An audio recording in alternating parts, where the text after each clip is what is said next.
Hi guys, welcome back. This is the last tutorial for Illustrator in learning how to use the basic drawing tools.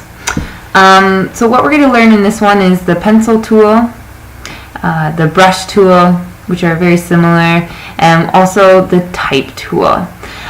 So what I would like you to do is go ahead and make sure your stacking order is how you would like it. So in the last tutorial I was mentioning if we were to drag the body above the head, then we have a different sort of look. So I want you to make sure you're paying attention to that stacking order.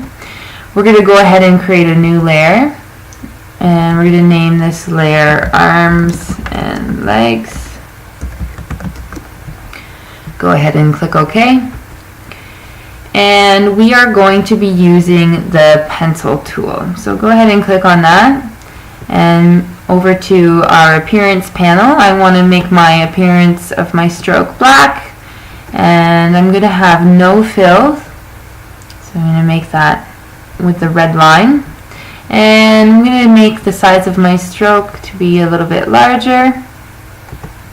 And we're just going to go ahead and start drawing our arms, and we're going to make these sort of octopus kind of like arms and legs. And as you can see from my layers panel, the arms and legs are in front of the body, so depending on what you want that to look like, you could see what it looks like from behind and decide on what you think looks better.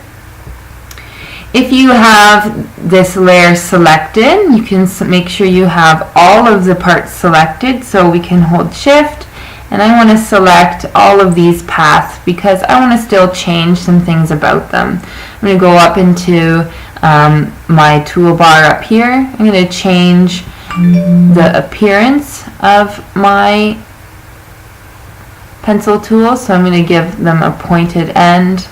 And I still think they could be a little bit bigger, so maybe go up to 40. And we start to get this sort of a little bit more artistic looking line opposed to just a straight line. So, and I also think it might look nice with these starting in from behind. And with the pencil tool, if you click and hold, we get this smooth tool. You must have the path selected, but what this lets you do is just sort of redraw some of the points and just sort of give it a new path, a new direction, and just sort of clean up certain areas. So that is if you click and hold and choose the smooth tool. So that's our pencil tool. It's very similar to the brush tool. The brush tool works pretty much in the same way. So you go ahead and lock that layer, and we're going to add some type to our robot. In doing that, I'm going to ask you to just click and hold, and you'll notice you have a few options. So we have the type tool, we have an area type tool, so what this is like is drawing in a text box, and then we can also decide to type on a path, type vertical, and type vertical on a path. So lots of different options. Right now we're just going to make a new layer, and we're going to call this type, and go ahead and click OK. And we want this to be right on the very top because I want to draw on top of everything. So I'm going to click right in the center of my, sorry, my phone's going off. I'm going to click right in the center of my robot. And if you click up here with where it says character, you'll notice you get a bunch of different options for your font. So I'm going to choose, I don't know, we'll just go along and choose something. Maybe this chiller one might be fun. And making sure we're just clicking once, not dragging out a box, you can type your words. So I'm going to click type robot, and you'll notice it's very, very tiny. It's very hard to see.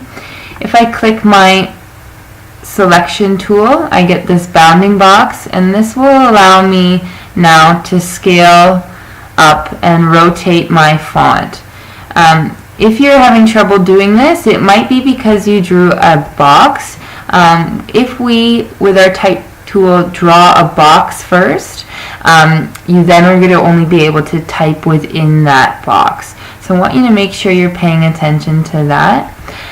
Again, with your appearance, you'll notice you have the type, and you can also still add some effects. So if I maybe wanted to make this look 3D, I could choose extrude and bevel.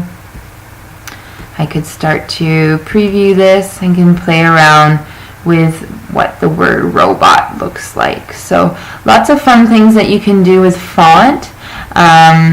So make sure you're experimenting and trying different things with that. So that is the type tool. I have my robot and I have things finished there. So what I would like you to do, please make sure that you experiment, have some fun. When you're done, could you please click File, and we're going to save this. We click File, Save As, and we are going to save this as an Illustrator file. The native format is .ai. I want you to make sure that you are naming things properly. So this is my second robot, so Tonkin Robot 2. It really helps to put your last name in your files and making sure they're in a proper folder, not just somewhere on the desktop. So if you haven't yet done that, make sure you make a new folder, name it the proper name for this course. Oops. I'm going to go ahead and name this ASM 2.0 and my name Tonkin, and I'm going to save this robot inside of there. Let's go ahead and click Save. So you'll get this other window that pops up. We're just going to go ahead and click OK. It should be set to default. Now, if you wanted to put this on our website or on our blog, we don't want it to be an Illustrator file. We need to export it. So we're going to save it one more time, and we're going to click File, Save, we're going to go File and go down to Export. So click that, and when we are down here, Save as Type, we have a few different options. So we're going to go ahead and save it as a JPEG. And you can change the name if you like. Please make sure your last name is in the file, and you can go ahead and hit Save. You'll get another panel that comes up, and what this is asking is the quality that you would like. It should be a fairly large file, so you could go ahead and click OK, and then you can now have a version of your robot that you can post to your blog.